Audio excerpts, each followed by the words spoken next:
All right. Good afternoon, everyone. Welcome to today's chill and chat session. Um, yeah, we're 2 minutes in. I think out of respect for everyone who got here early, we'll just get started. Um, I think people can join the conversation as it goes on. Um, Again, I hope everyone is having such a good Saturday afternoon. Hope you guys are enjoying the weekend, getting some rest, spending time with family, doing things that are important to you beyond work, right? Because I think that's even super important to the conversation that we're having today. The conversation that we're having today is really just all about balance, as is most things in life, really. But today we're really just talking about balance. Um, Today's topic is, and if this is one of your first chill and chat sessions, I want you to know that we do these sessions every Saturday, 3 to 4 p.m. And we just come and have like lighthearted conversations about, personal finance, right? And today's topic is balancing between living a frugal lifestyle and also living your best life, right? I think it's a super important topic. Is one that like we've touched on before, in the community, but it's one of those things where um you need to bring these sort of conversations up every now and then. Um and the so we always talk about like the inspirations for like these topics, right? And one of the inspirations for this was, we're reading a story, and it just talked about how this guy who is doing very well, you know, but his significant other sort of felt, I guess, like a lack of effort, a lack of like appreciation, um, and all of those things really just came from the fact that this guy was just too frugal, right? It was obsessive frugality, right? And it just led to him not even, spending money or like having experiences with his significant other. And of course, that led to a lot of like negativity. And, when you hear stories like that, it's quite fascinating because, if anything, you think money should bring happiness or at least lead to happiness or at least um, make a contribution to happiness, right? So it's interesting when you see that there are still these type of like, domestic issues that are going on around money and we need to talk about them, right? So it's a pretty straightforward conversation. It's not one of those complex conversations where we're talking about macroeconomics. It's pretty much just simple stuff that, simple ideas that like we all, can understand. So yeah, it's gonna be a very easy conversation, right? Um So first of all, I want to start off this session really by talking about like frugality.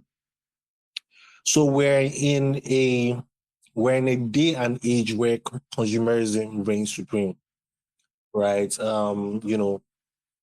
There's almost this idea where um an increased consumption in goods and services is supposed to lead to increased happiness and satisfaction from people, right? That's in a sense is what consumerism, represents. It's just the consumption of goods and services, the acquisition of like material stuff, right? With the idea that these things are supposed to, make you happy, right? So that's the day and age that we live in. It's what's really just being floated around, right? So frugality stands out in this day and age as a sort of like potion, for financial stress and societal pressure, right?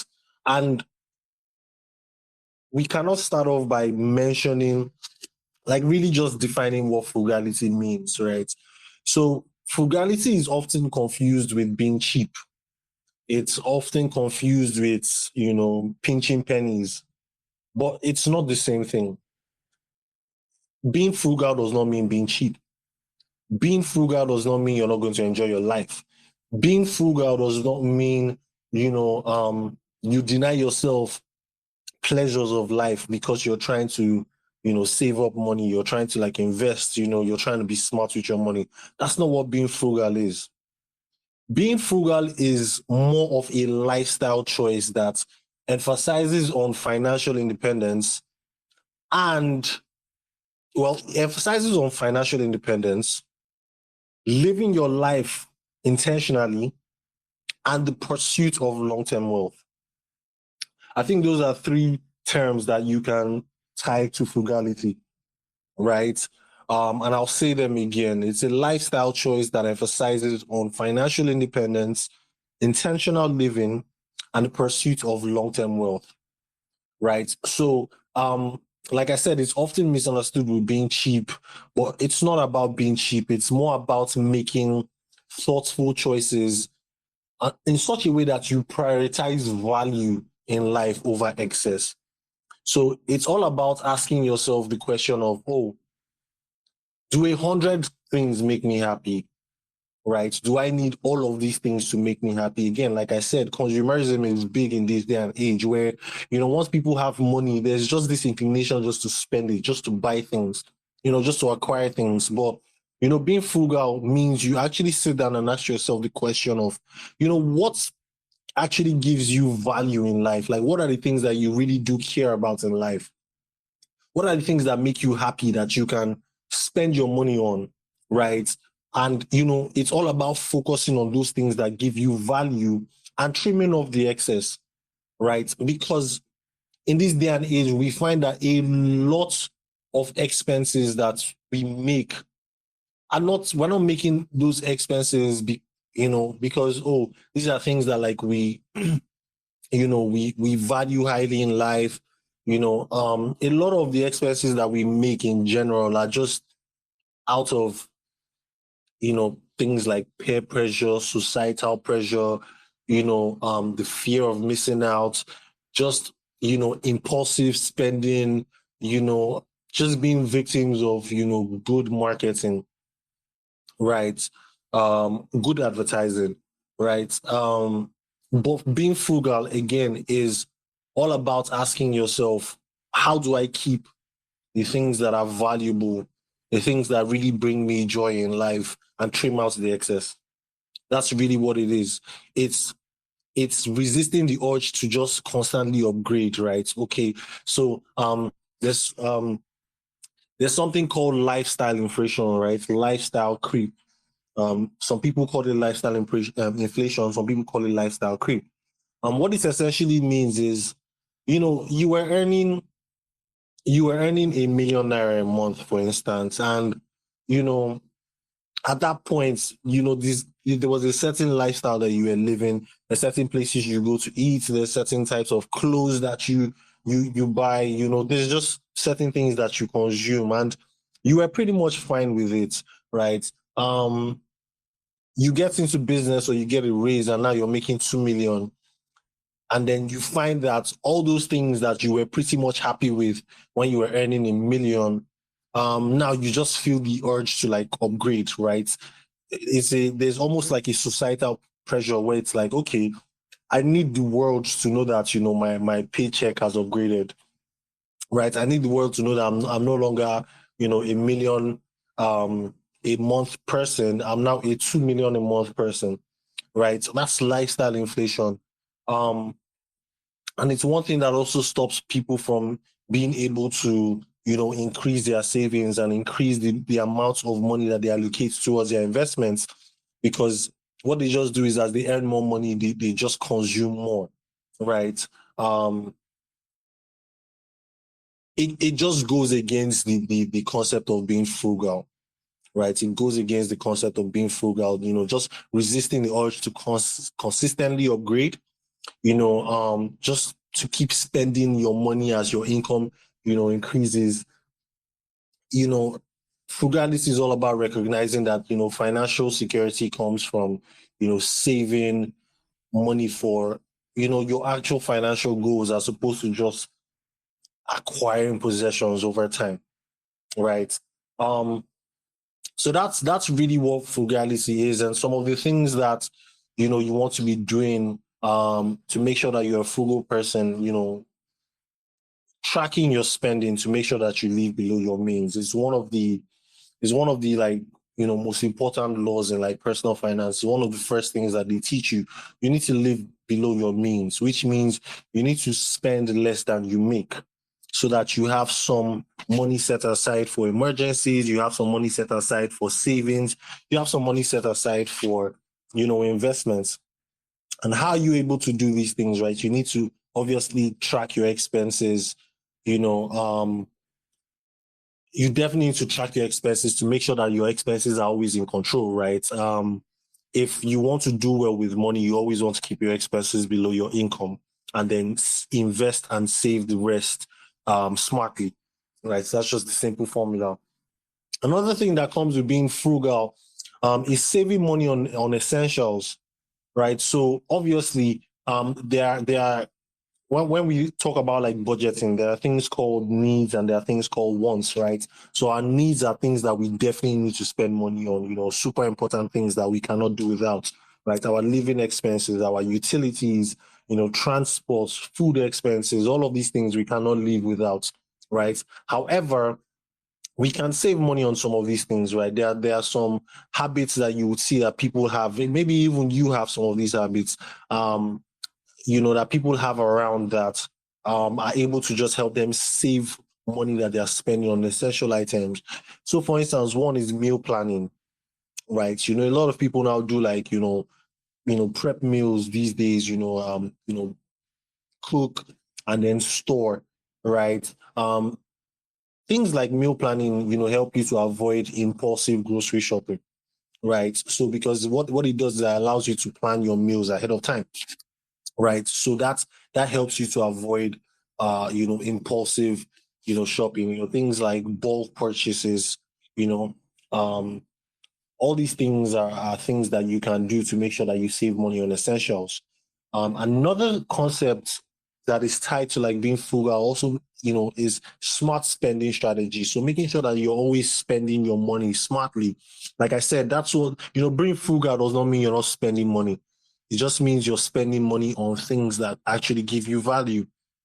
So obviously, super important for us to distinguish between our needs and wants and then prioritize your needs, right? So for every purchase, you want to know what is essential and what is not essential. And then you prioritize the essentials, but it doesn't mean that you're not going to still spend money on things that you want, things that just make you happy, right? It just means you need to also plan for those things. Under smart spending strategies, you also find people who buy used or refurbished items. So when you talk about things like electronics, when you talk about things like furniture, for instance, then there's a market for used and refurbished items. There's also the idea of leveraging on discounts and rewards, right? All of these things tie to like being frugal. DIY, do it yourself, the whole idea, because again, frugality, one key aspect of frugality is self-reliance, right? Being able to like rely on yourself, right? So just having like some basic DIY skills where, there's certain things that you can do by yourself, instead of contracting them to someone else. All those things can help you, save money here and there. There's also lifestyle adjustments as well. So here we now start talking about like being frugal beyond the basics, right? Again, so frugality sometimes also means lifestyle changes, right? There are people that live you know life with like the concept of minimalism, right? Where it's all about just reducing unnecessary possessions and trying to like make your life simple, right? Just trying to like declutter your life, declutter your space, and what that often means, it means, you have less distractions. It means you have lower maintenance costs. And it also means you have more time to focus on meaningful experiences, right? Another way of being frugal beyond the basics is also trying to find joy in low cost activities, right? One of the ways that, like, people have, suffered from obsessive, frugality is where, you know, you start becoming antisocial almost because you don't want to spend money, because you want to save money, right? You're being obsessive about it. So now you're passing up on time that you're supposed to spend with your family, with your friends, one-off experiences that, money really can't buy. And then you're losing out on all of these things just because, you want to be frugal. Um, but that's not really the way to go, right? There has to be like a balance. But there's also the idea of finding joy in low cost activities, right? Simple things, reading, writing, attending, free community events, exploring nature, engaging in, personal projects, right? There are things that you can definitely get into, that you can find joy in, and they won't necessarily cost you a lot, right? You don't always have to, especially in Lagos. I feel like people almost feel like to have fun, you need to just go out and spend a lot of money. Um, but the idea of being frugal also means having that change in mindset, to be able to embrace joy in things that don't really cost a lot of money, right? Um, so that's really just speaking about frugality, and again, what's really just inspired this topic was obsessive frugality. So, right, while it's good to be frugal, it's a very essential part of having a great structured personal finance, right? Being frugal, all of the wealthiest people that right, have a bit of this, right? Obsessive frugality now comes when you start finding yourself, you're spending a lot of money just debating on, just low cost items, right? You know, it's more of like compulsive saving as opposed to strategic budgeting, right? So if you find yourself, for every small ticket item, you have to like think about it. You even when you can afford it, right? You have to think too much about it. There's so much debate, there's so much analysis, you know, all of those things. It's once that's a sign that it's becoming obsessive for you, right? And that's really just when it starts, some it starts moving from smart saving into just becoming like, stress in your life, and becoming something just really negative. I think one that we can always use to get over this is to create what you call like a some people call it a joy budget, right? So for the sake of this session, we'll call it a joy budget. Essentially what that means is when you budget, when you try to allocate your income, make sure there's a bit of it that you're allocating towards your want, right? So I'll kind of like, when we talk about like the 50-30-20 budgeting rule, right? Which is like one of the basic ways that you can start budgeting. That rule says 50% of your income should go towards essential items, right? Your needs. So things that just keep your life going, your living expenses, your transport, food, utilities, all of those things that keep your life going, right? Things that like if you don't do, there would be like a disruption to your life, right? So 50% of your money should go towards that. The other 30% should go towards your wants, right? So now your wants are things that if you don't do them, it's not like you die, right? But if you don't do them, you might not be fully happy. So I'll give an example, right? So for like a need, right? Your rent, if you rent, if rent is your need, you should think about that first when you get some income, right? Because if you don't have a roof over your head, your life would be significantly disrupted, right? Now, a want could be dining out.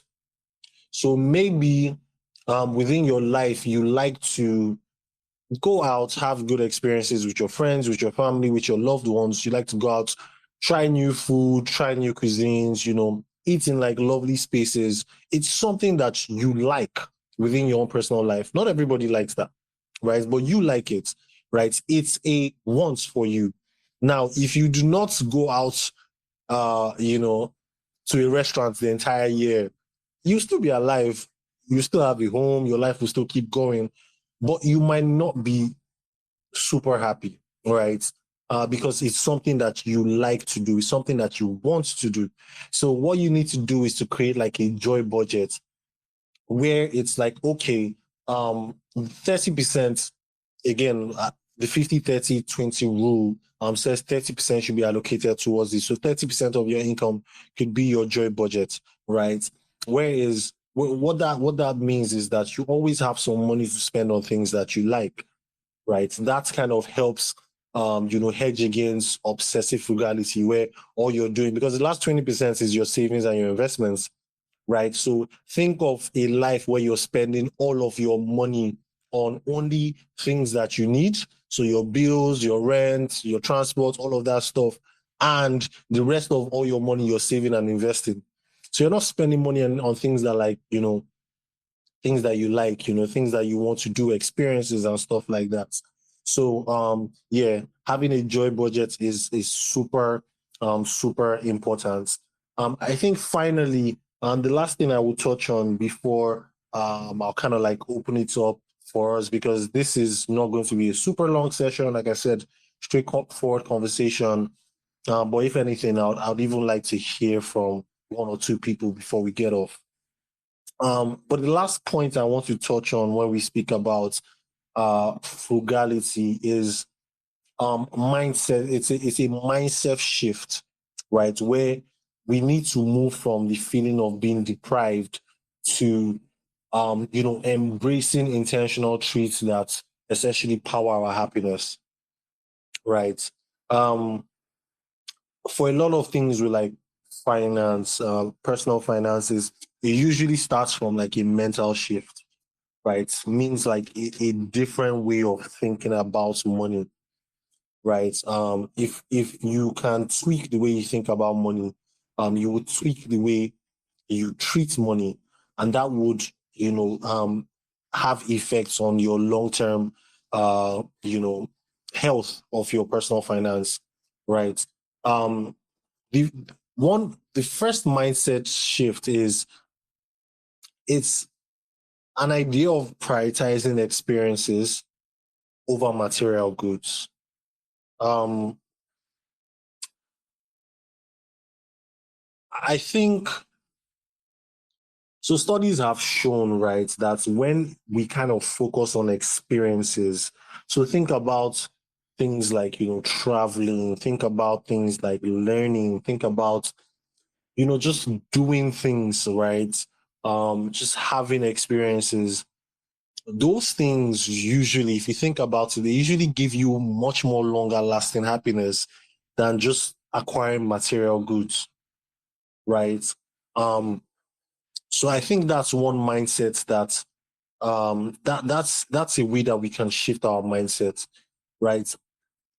Think culturally, um, there's almost like a focus on goods, almost a focus on buying things, things that are, I guess because they're tangible, because there are things that you can see. It's like, okay, this is where, all of my money went to. You can see it right there, you know. But hey, why not also try to mix it up and try to have experiences, try to travel, try to learn things, try to go to places, try to try new foods, visit new places, learn new things, meet people.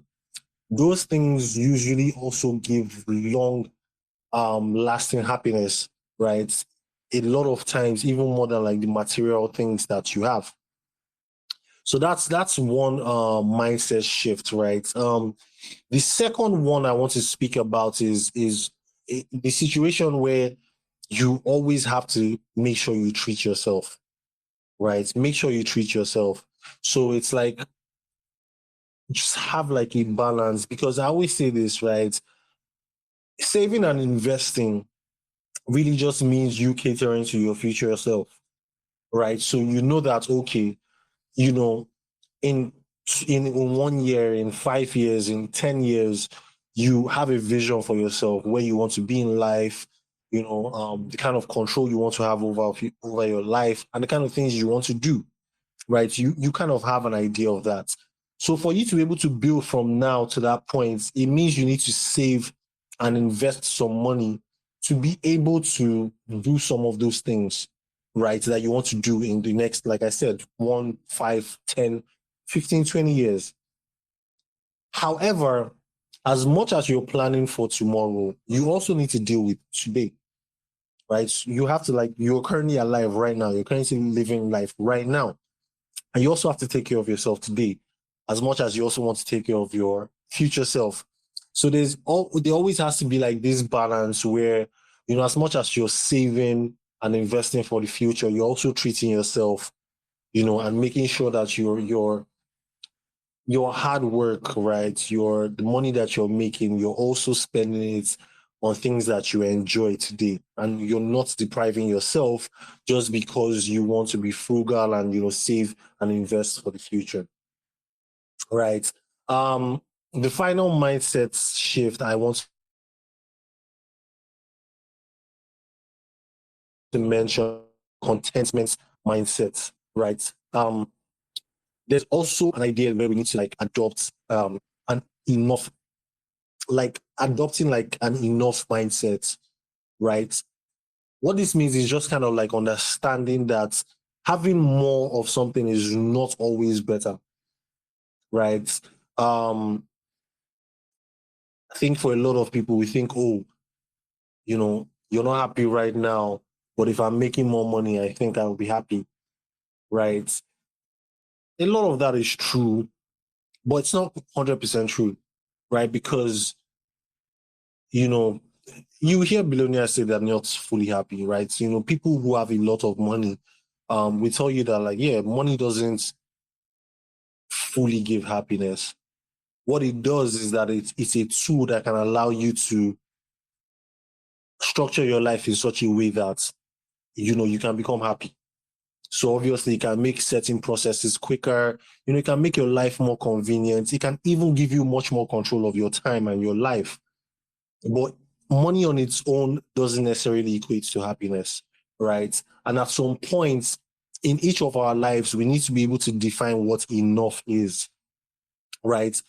Because it's not sufficient to just say, oh, I want to make a lot of money or I want to have all of this. No, it's about looking at your own life, looking about the things that you care about, and asking yourself the question of what are the things that I need to now get in life, or where do I need to get in my finances or my personal finance where I can now cater to things that I really care about and therefore be closest to happiness as ever, right? So that's really just what an enough mentality and enough mindset means. It's like defining what's key to you. What kind of life do you want to live? For some people, they just want to travel. Like I have friends where it's like their thing is they just want to travel and like see the world. So if they're able to get to like a point where they have enough money, and they have enough control of their time where they can fund just trips. And a lot of times it's not even about, going to the most expensive places in these places that you go to. It's just about having those experiences, seeing those things, meeting those people, just experiencing different cultures and like, different geographical locations. And those things bring happiness, right? If you're that kind of person, there's a certain number or a certain level that you can get to in life, and you're like, you know what? Yeah, this might be enough because this is the thing that I genuinely care about, right? But if you do not know the things that you care about and you're just out here chasing money, hey, listen, money is numbers, and numbers never end. You can always put another number behind it, right? It doesn't run out. So if you're just chasing money, you're really just chasing numbers, and there's no limit to your chase, which means you might just spend life just chasing, chasing, chasing. are not necessarily catering to things that you genuinely care about and things that give you, you know, long-term happiness, right? Um, so I think with that being said, I will just stop here.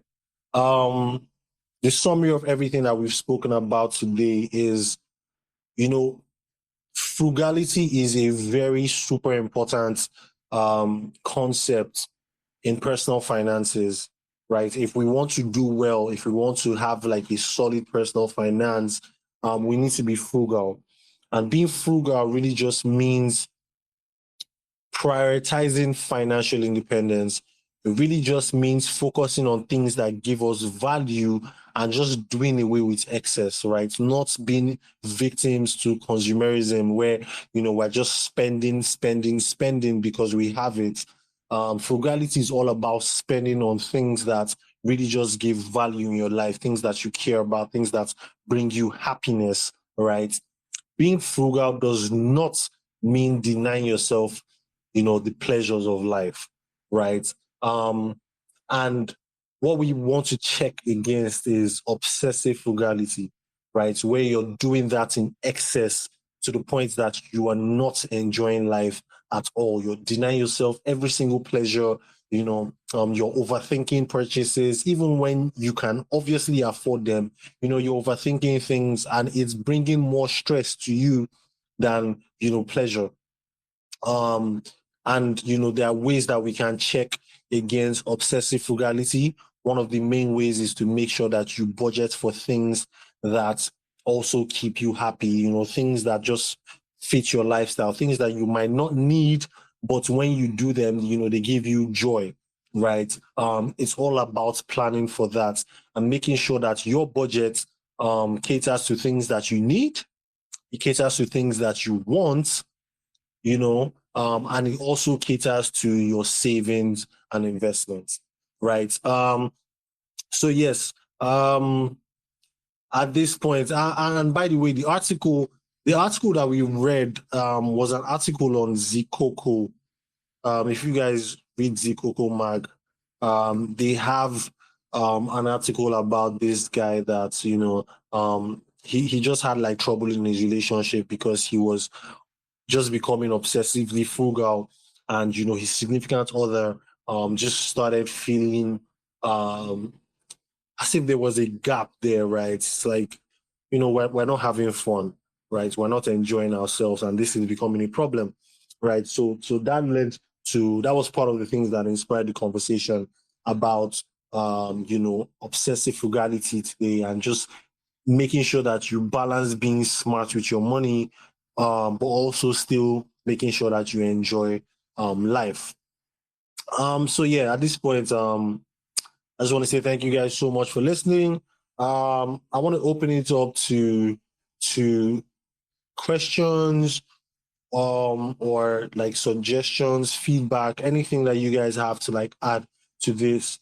You can just signify by raising up your hands and I will mute you.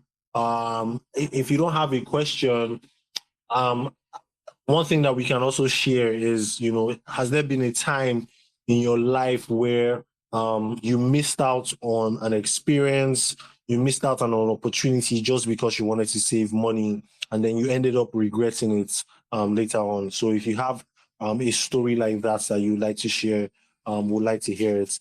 Alex, hi, good afternoon. Let's hear from you. I've unmuted your mic. Let's hear from you, please. Yeah, hi. Really nice talk. I enjoyed your talk very well. And I have a question actually. So, you said earlier on about I think you called the term lifestyle inflation.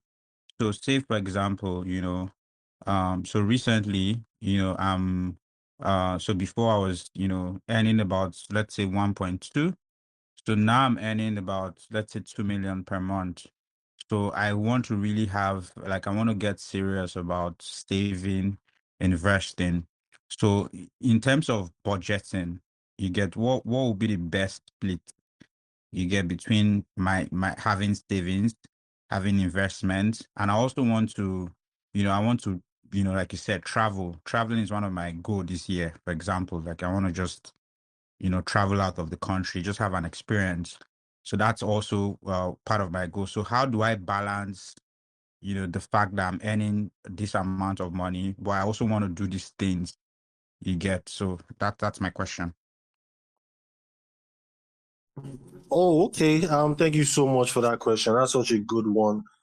So first of all, like lifestyle inflation just really just speaks about it becomes a problem when you're earning more money, but you're only increasing the amount of money that you consume, right? That's the only time that it's a problem because hey, listen, if you make more money, of course, by all means, upgrade your lifestyle, right? Of course, it's part of the reasons why you make money. It's part of the reasons why you're working hard so that you can live a much more convenient life. So yes, by all means, you know, upgrade your lifestyle, which could mean, the cost, the things that you spend, the amount of money that you spend on your needs increases, right? So say you get like a better house, right? You upgrade your car, you want to be eating, you know, I guess like better meals or like having like better experiences. So the money that you spend on your needs now increases, right? It can also mean that like, the money that you spend on your wants also increase,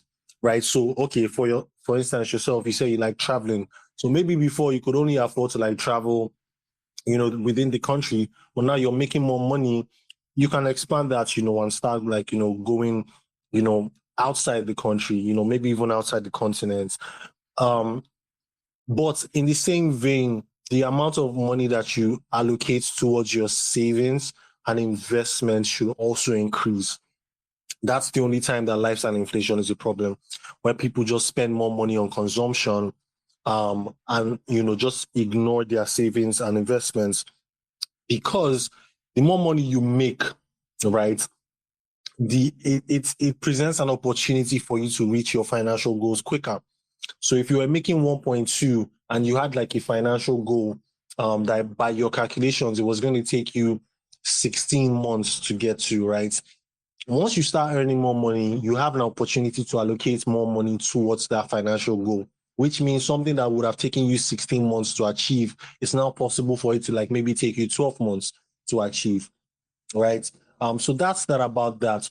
So when you talk about just like budgeting, really, like I always say, think about it from, I think the 50-30-20 rule is a good way to start thinking about it. Not necessarily in those percentages, right? Because those percentages, they came up with them in a different time. We definitely live in like a different world. So those percentages, you might not necessarily need to stick to them in that order. But the idea is make sure there's something, always kept aside for your needs. So that means, obviously all the essential bills that you have to pay, you need to understand what that cost is, right? So a big part of like budgeting is to understand how much you need to spend, right? So obviously you need to have like a grip of what that amount is and make sure you're always keeping that aside. For the things that you want to do, I think it's all about, aside your needs, it's all about just having financial goals, right? So just think about the things, you understand your income, you also understand your essential expenses, right? So if you take out your essential expenses from your income, because those are things that you definitely cannot negotiate, right? There are things that you can definitely cannot negotiate. So, I mean, you can save on them. You can do certain things to make sure that you save some money on them, but you can't negotiate them. Like you have to spend money on those things. So once you take that out of your income, you then now have to now deal with your wants and your saving and investments, right? Those are the only two other categories, right? Broad categories. So for yourself now, it's all about just having, financial goals, right? So if you say traveling is one that you want to do, and it's like super important to you, then that should be like one of your priorities, right? It's high up there, for your wants, right? So you want to prioritize that and set a savings goal for it, right? Set a savings goal for it. So under the wants categories, essentially you just want to have a list of all your goals and prioritize them. So if you know that what you definitely want to do is that you want to travel to, let's say you want to travel to Marrakesh this year, right? You figured out the amount of money that you need to make that trip to Marrakesh, and you know that this is a very, very high priority goal for you. You add it to one of your savings goals and say, okay, you know what, for um for me to be able to make this trip in and again, your goals have to be smart, right? They have to be measured, they have to be like timed and all of that. So I want to travel to like Marrakesh in 8 months, right? And I need such and such amount of money. With that, with that knowledge, with that information, you can pretty much set out a plan of how much you need to save on a monthly basis to make sure you have enough money to achieve that goal in 8 months, right? So that's just really how you want to balance it. If your income increase is enough for you to still do the same things that you're doing right now, but then now still allocate money to traveling to Marrakesh, that's probably the best case scenario, right? Because you don't have to do too much engineering your personal finances, right? So it means you can still keep on doing all the things that you're doing, but the extra money that you're making, you can now channel it towards your trip to Marrakesh, right? That's, like I said, that's the best case scenario. The other scenario would be that, yes, I can afford to still finance my trip to Marrakesh because it's super important for me. However, I might have to, just so I don't go above my budget. Again, we always want to spend. So if you're thinking about your income on a monthly basis, right? If you're making 1.2 million on a monthly basis, the position that you want to be in is a position where at the end of the month you are spending less than 1.2, right? The rest of that money you're saving and you're investing, right? If you're making 1.2 and you're spending 1.2 every month, you're living paycheck to paycheck. It's, I mean, that's just dealing with today. But God forbid, your income takes a hit or like you lose a job or something, then you find that like you'll be in trouble, right? That's, living paycheck to paycheck is one of the personal finance problems that a lot of high income earners, mostly around sports, have dealt with, where you hear, this person was making such and such amount of money before, now they're just broke. And you're like, how? It's because they were living paycheck to paycheck. They were essentially spending everything, right? But when you start spending, you're making 1.2 a month, but you're spending 1.5 a month. That's the absolute worst position to be in financially, right? That means you're having to incur consumer debts just to finance your lifestyle. The worst position you want to be in, right?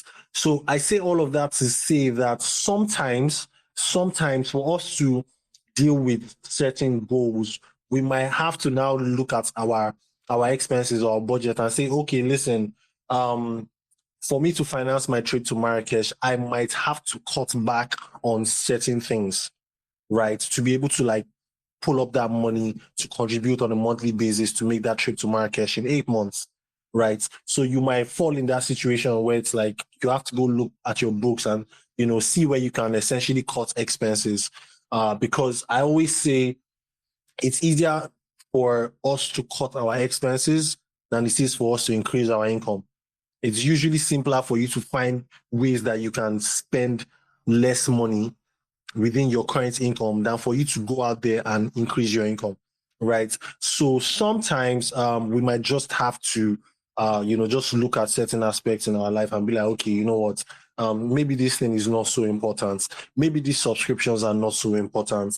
Maybe, me going out to, you know, I don't know, whatever it is, every Saturday is not so important. Maybe I can do less of it and then channel some of that savings towards something that's super important to me, like my trip to Marrakesh, right? And then sometimes, sometimes you just need to cut out certain things.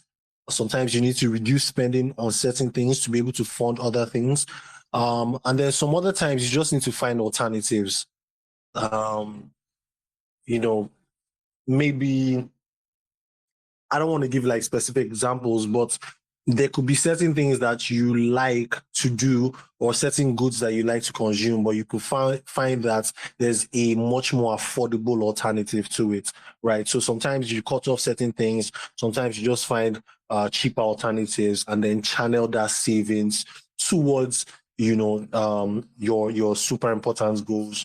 Some other times, man, maybe the income that God has blessed you, and the more money that you're making is enough for you to still be doing the things that you're doing, and then just add some more things, some more goals to your personal finances. I don't know. Does that help answer your question, Alex? I'm happy to take any follow-ups. Yeah, thank you very much. I think you really broke it down. It's just to I like the part of savings goals. I think that's really important, just having these goals. So is there any should I say hack that you have in terms of having savings, like different savings goals? For example, let's say I'm saving to travel, I'm saving to get an apartment. Is there any, you know, framing or hack that you use to that I can learn to sort of not think that I'm, doing way more above my budget? I don't know if that makes sense. No, there's no hack per se. There's no hack per se. I think if the only thing that you will call it hack is that you kind of want to label your savings, right? And kind of keep them distinct from each other. So if you're saving towards rent, you want to keep that money separate from where you're saving towards your trip, right? There's really no hack towards it. It's more of planning than an actual hack. So for every goal that you have, you want those goals to be smart, right? They should be specific, they should be measurable, they should be something that you're able to achieve, right? So you look at your own, the dynamics of your own finances, how much you're making and how much you need to spend to sustain your lifestyle. And you have to figure out if this goal is achievable. Because sometimes people set goals and those goals are not achievable, right? Because maybe for you to be able to achieve that goal, you have to go make some more money, or you just have to like cut back on some expenses, right? So yeah, as far as like goals, you just once they are smart goals, that means you have a time frame. It means you have an amount that you have to save towards, um, and it means it's a very specific goal, right? So I want to travel to Marrakesh in 8 months, and I'm going to need 4.5 million naira to be able to, sort out all of the expenses that I need to make that trip, right? That's an example of how you want to like set your goals. So frame and with a financial amount, all you just need to now do is just towards it. So if it's 1 million naira in 10 months, you know that okay, you need to save 100K every month to be able to make 1 million naira in 10 months, right? If you need to save 100K every month to make a million naira in 10 months, you now have to ask yourself, okay, where is that 100K going to come from? Right? Do I have enough disposable income to channel towards that 100K? Now, disposable income is money that's like you can spend after you've already accounted for, things like your rent, things like your bills, things like your transports, all of that stuff, right? Once you're done with all of that, you now have disposable income. So you now ask yourself, okay, do I have enough disposable income to channel 100K every month towards this goal? If the answer is yes, then all you just have to do is go for it, right? If it's a goal that is like a short-term goal, like if it's less than 12 months, you don't necessarily need to put the money in anything crazy, right? A money market fund will be fine. A high yield savings account will be fine, right? You don't need to, because if it's a short-term goal, you want your money to be safe and you also want your money to be accessible, right? You don't need to take any crazy risk with your money if it's short-term, right? So yeah, that's just how it is. And if you don't have enough disposable income to now channel 100K every month towards that goal, you now need to now ask yourself, okay, how do I raise that 100K? Do I just need to you know, make more money at sometimes we just make some more money.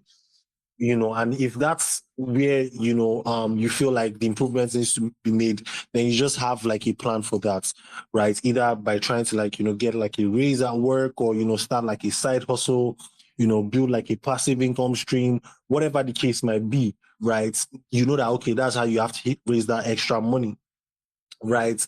But on the flip side, sometimes it might just be, you're making enough money, but you're spending a lot of money on things that, if you look at them, closely, you don't necessarily need to spend money on those things. So it could also be like a combination of both, where it's like, okay, I've made some more money, so I can channel 50K out of the 100K a month that I need. But, for me to raise the other 50K that I need, maybe I should stop, such and such subscription. Maybe I should go out less. Maybe I should dine out more, dine out less. Maybe I should, just essentially looking for ways to trim your expenses, smart ways to trim your expenses. That's where you can find hacks, where you try to cut your expenses. And hacks, when you're trying to cut expenses, usually come in two ways. Um, the first way, like I said, is, there's certain things that maybe you just cut off, right? Just stop them. You don't necessarily need them. You look at them and you're like, this thing doesn't necessarily make me happy. Maybe I did it because I wanted to, I wanted people to see me a certain way, or such and such, whatever the case might be. And then you completely, right? Or you reduce the expenditure that you're making on that front. And then the second hack usually comes in ways of finding alternative, alternatives to the things that you're already doing.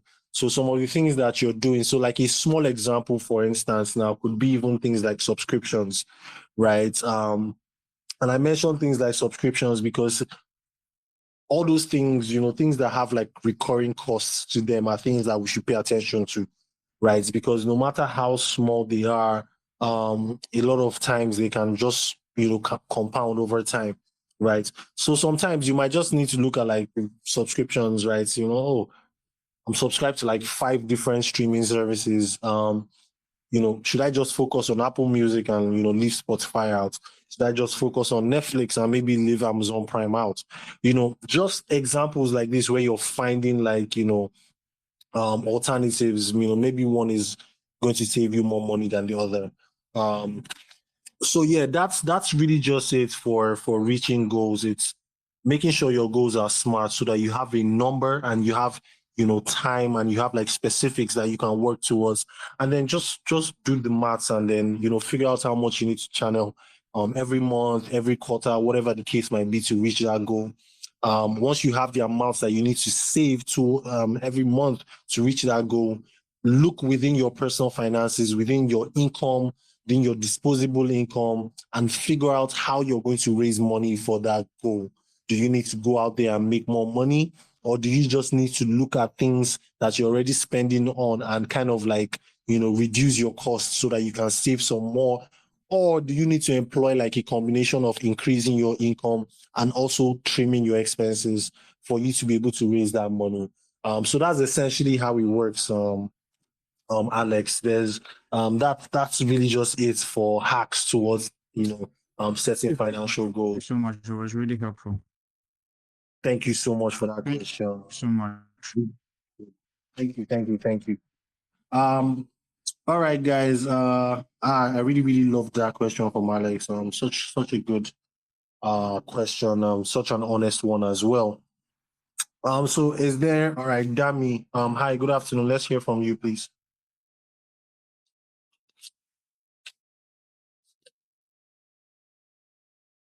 Hello, can you hear me? For your post-flight inspection. Yes, we can now. Okay, yeah. So, really, my question is really geared towards those who aren't really making a lot of money, or who aren't making enough money to cover their we call it essentials, and you still want to save. Um, how do you best suggest that you go about it. Because if we talk about meeting or having something set aside for once, and you barely, I mean, you're struggling to meet your needs. So for people in that category, what do you recommend that they should do in terms of balancing needs, wants, and investments? Another great question. Thank you so much. I'm loving the questions today. I'm loving the participation today. So if I was going to say in like simplistic terms, people that fall within that category just need to go and increase their income. Straight up. I mean, sometimes there's no way around it, right? Because it's two things, right? It's two things. If you're saying you are not making enough money to deal with your needs, right? What you're essentially saying is that the money that you're making is not even enough to like pay for your rent, is for your data subscription, your electricity, or daily commute, things that like are super essential, your feeding, right? If you are not making enough money to deal with that, like practically it's two things. It's either you need to, because it's the first thing that you're going to deal with. You're not going to you can't save and invest when you don't even know how to pay your rent, or you don't even know how you're going to eat tomorrow. Like it just doesn't work, right?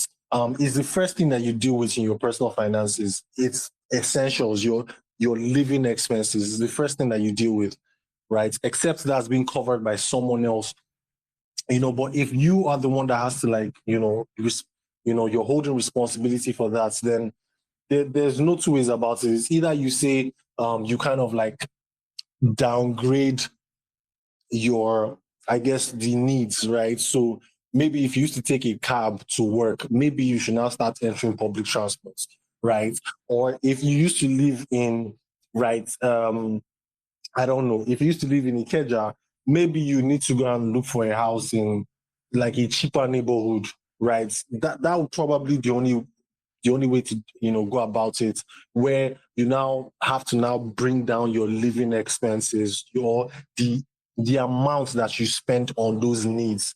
You have to bring them down by sort of like downgrading. But a lot of people don't like doing that, right? So if you want to now be comfortably, like deal with that comfortably and still have enough to be able to do other things, then you just have to like increase your income, right? Like I said, sometimes there's no two ways around it, right? Sometimes there's just no two ways around it. And we know that, in this part of the world, a lot of the problems that people have, it's not 100% of the problem, right? It's not. But a huge part of the problems that people have with their personal finances that we don't even, in general, we don't even make enough money as like, as Nigerians. In general, if you're looking at like the numbers, think of how low our what do you call it now? The minimum wage, right? Think about how low that is compared to the cost of living in urban cities, right? And a lot of that problem comes because we have like super high inflation. We have high double digit inflations in this country. So that means that like, our costs are like the cost of living is constantly being increased. That's what makes it so hard. That's what makes it so hard when you have crazy inflation. It's just the cost of living is increasing so high that people's incomes are not increasing in that same proportion. So it makes it hard, right? So things that like even people could afford last year, right now, you're having to like cut back on things because you can't afford those things, right? So I think one way, um, obviously, like the formula to having like a great balance in your personal finances is really one, make sure you always try to increase your income as much as you can. Two, make sure you try to keep your expenses in check, right? Don't Expenses shouldn't grow as fast as your income. They should grow slower than your income, right? And then three, make sure you are saving and investing the rest, right? Or just stay out of consumer debt, right? If we're able to do those four things consistently, right, everything that you do kind of like, accounts for like all of these four things, you'll be in like a great space financially. So Dami, I hope that answers your question. I'd really like to hear if you have any follow-up to it. But yeah, a simple answer to your question. If if someone falls within a category where they're not making enough money to deal with their needs, that means they cannot even think about wants, right? So if you cannot pay your rent, you have no business, like, I don't know, going to like a high class restaurants to go eat, right? You have no business with it, right? And it also means you also don't really have time to start saving yet. I mean, you're not in a position to really start saving as much as it's good to save and invest. You're just not there yet. So it's two things. It's either you go out there, try to make more money. So, making more money will just be acquiring, more skills, expanding your network, trying to put yourself in positions where you can take advantage of opportunities and make money, right? So it's either you do that or you downgrade the current lifestyle that you're living, so that the cost of your needs now come down, right? So that's just really it. I want to hear if you have any follow-up questions, Dami, or did I just answer it? No, I think you've made you've crystallized everything for those with low income. Yeah, so thank you very much. All right, thank you, Dami. Yeah, man. So I mean, with personal finances, I think first of all, like, you even need to get like a position where you're earning like decent money, right? Money that you can actually work with. Um, if you look at the city so I live in Lagos, right? So if you look at Lagos, you can have an estimate of like the minimum amount of money that you need on a monthly basis to live in a place like Lagos, right? So if you think about like the cost of food, think about the cost of transportation, and you can like factor in like a few conveniences, you're like, okay, if you have and people have done studies on this, right? But you also need to have a sort of an idea of that number in whatever city you live in. Some cities are more expensive than others, right? It's like that across the globe, right? So that, see, even in developed countries, right, because of how good transport systems can be, you find people that live, they choose to live in a cheaper city, but then they work in like a bigger city, right? So take for instance, let's think about like the UK, for instance. So you have people that like work in London, right? Because that's where the opportunities are. That's the major city. That's where everything is going down. One of the financial capitals of the world, all of that good stuff. But then they live in, a smaller town that is, let's say, an hour, 45 minutes, an hour, 30 minutes away from London, right? Because what they're trying to do there is they're trying to take advantage of the fact that they can live somewhere where they don't spend so much money, but then they still have access to like a city that gives them the opportunities to make good money, right? I don't necessarily think we have that opportunity here as much in this country, because I think that opportunity is possible because of how efficient transport is. So you know that, okay, even if I live even if I live in this smaller city, I can definitely get to, London in an hour and then do work and then an hour and then I'm back home, right? And then you take advantage of like the differences in costs. So yeah, I say that to say, I mean, sometimes it's just, just need to make money.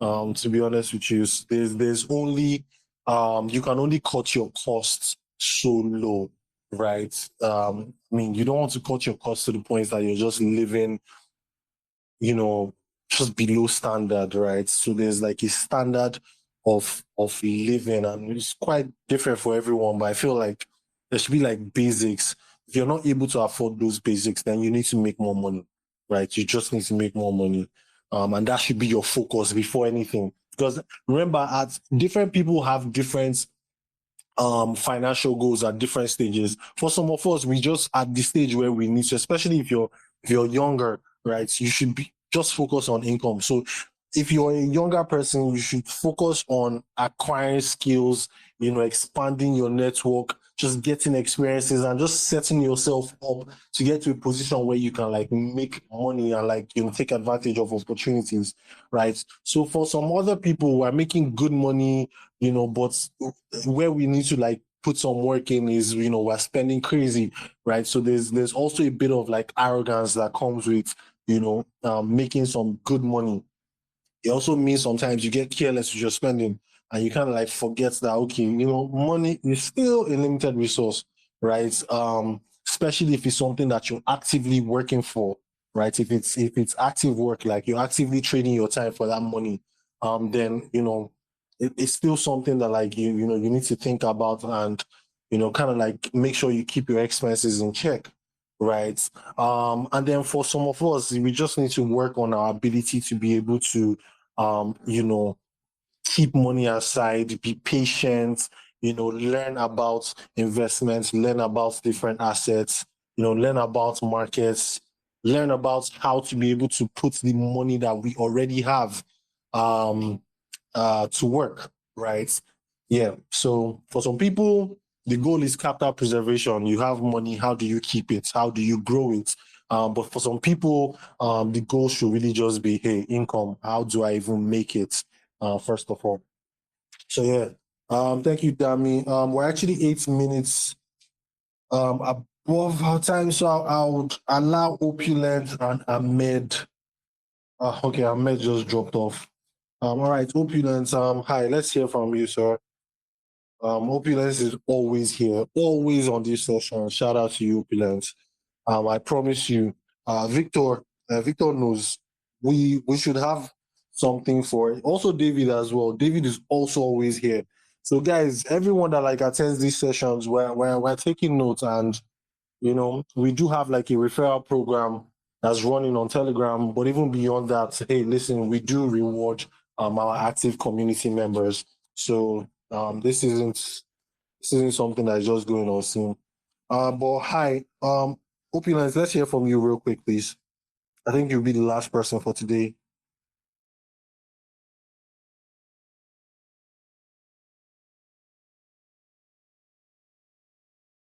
Hi, Opulence, can you hear me? Your mic has been unmuted.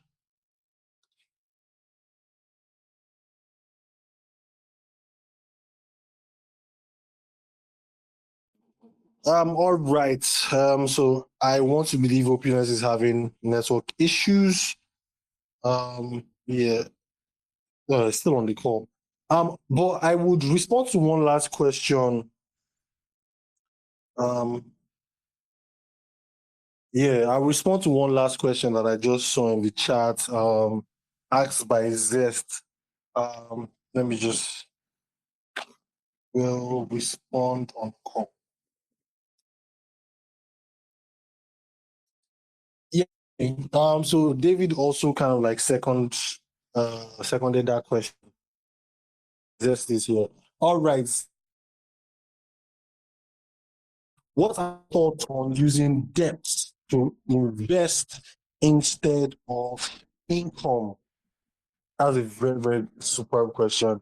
I think that's not even a question for someone who's like new to personal finances. That's like some complex stuff. So what are my thoughts on it? Not just my thoughts, but what is I guess like the best practice or like the principle for it. That's what debt should be used for. To be honest with you, that's what it should be used for, to invest, and not to consume. So when people talk about debt, right? For a lot of people, if you mention the word debt, people have like a negative, you know, perspective to it. They have like a negative association with it, right? But debt is not a bad thing. It's not.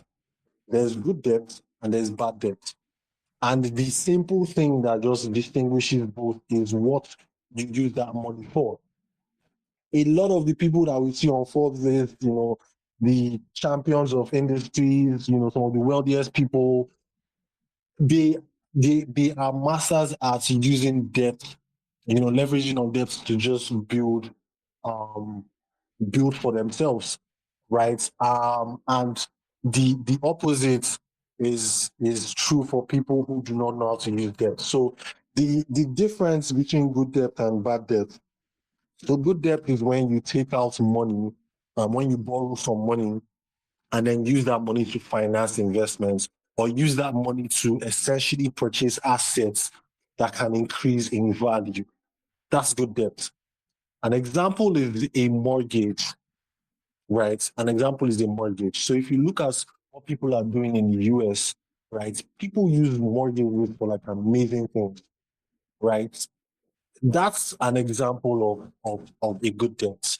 Another example is like a business loan, right? That's another example of good debt, right? Because the idea is that if it's calculated, if it's well calculated, meaning you've done proper research on the thing that you actually want to invest in, the assets that you want to put that money into, and then you've kind of accounted for like all of the risk, and then you have strategies in place if that's your expectation doesn't actually come to pass. If you've done all of these things well, then it's supposed to play into like your hands, right? It's supposed to play into your hands because what's now supposed to happen is that if you've done your calculations well, the assets that you are investing in is supposed to at some point produce enough returns for you to pay off that debt and then still keep going. And then everything after that, after everything after breaking even is profits, right? So that's just really the simple answer to the question. That's exactly how you're supposed to use debt. That's exactly how you're supposed to use debt. Um, you know, think I was reading about something that like Warren Buffett um used to do. And then what he used to do was he essentially got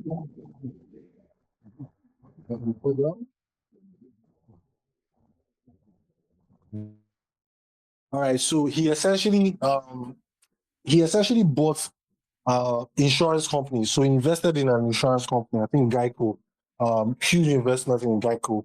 And then the premiums, right? So that's like money that people are contributing towards insurance, right? This money sits there and it's there available for when people have insurance claims, right? But if the claims are not there, you can then use that money to invest, which is exactly what he did. Quite similar to like what banks do as well, where it's like, if your deposit is not being needed by you at the moment, or by consumers, and then they can use that money to, make some investments, instead of just keeping the money sitting around. So that's another thing that he did. So he bought these insurance companies and then essentially just kind of like loaned the money from these premiums and then used them to just keep on, increasing his stake in, companies like Coca-Cola, companies like Apple, and all of General Motors, all of these great companies that he invested in over the years. But yeah, Zest, that's really just the long response to your answer. Yes, that's the way to use debt. Use debt to build equity. Use debt to invest in assets that can grow over time. But what you want to do when you do all of these things is, first of all, um, you need to obviously understand the terms of the money that you're taking out, the money that you're loaning, right? You need to understand the terms, and you also need to be able to like afford it, right? So if it's something that you're going to be paying back from your income before your investments, to give your investments time to mature, then you need to also have like a repayment plan for it, right? and make sure it's debts that you can afford, right? So essentially just have a plan to be able to pay it back, right?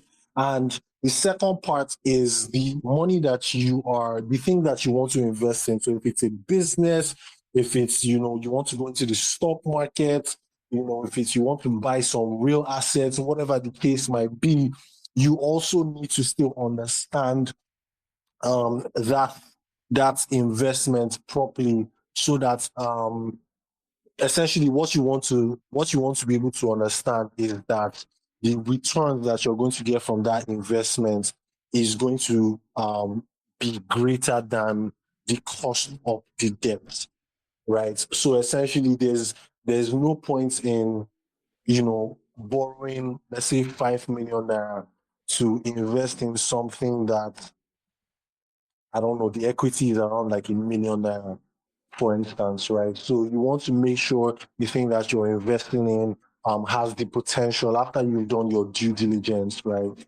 Has the potential over the long term to pay off that debt and essentially to make it make sense. But yes, that's essentially how we want to use debt, ladies and gentlemen, to build equity.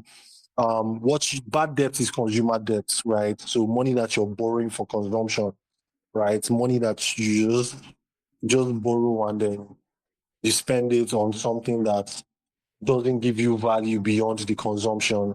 It doesn't grow in value. It doesn't give you dividends. It doesn't give you any form of payment.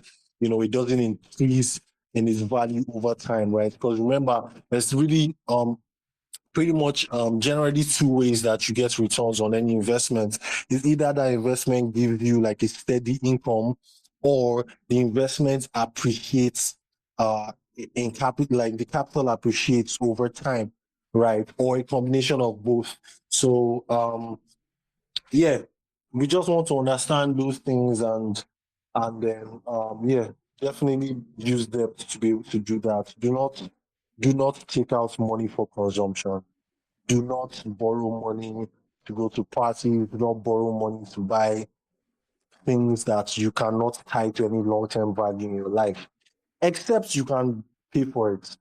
Except you can pay for it. So if you want to borrow money and go to a no one there, it's fine.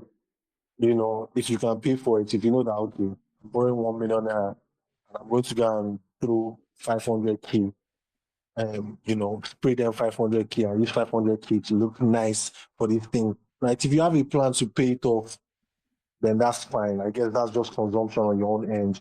But ideally, you want to borrow money just to use it to build um, equity, to use it to invest in assets, invest in things that will give you value over time. That's what the richest people have been able to do. All of the names that we know, everybody that we know, that's what they do. Everybody uses debt. Everybody uses debt. It's just the difference is that people that are good with money use debt to increase their equity, but people that are bad with money use debt to just increase their liabilities. So yeah, 20 minutes above time. Thank you guys so much. I didn't plan for this session to even go this long. But thank you guys so much. I really, really loved the questions today. I loved the interactions today. Thank you guys. So we do this again next week, Saturday, 3 p.m. to 4 p.m. We would like to obviously hear your suggestions on topics that we can speak on, right? So all of these great questions that you guys ask, yeah, please just please keep them in the chats, tag us, let us know that, okay, this is what you want us to talk about for chill and chat.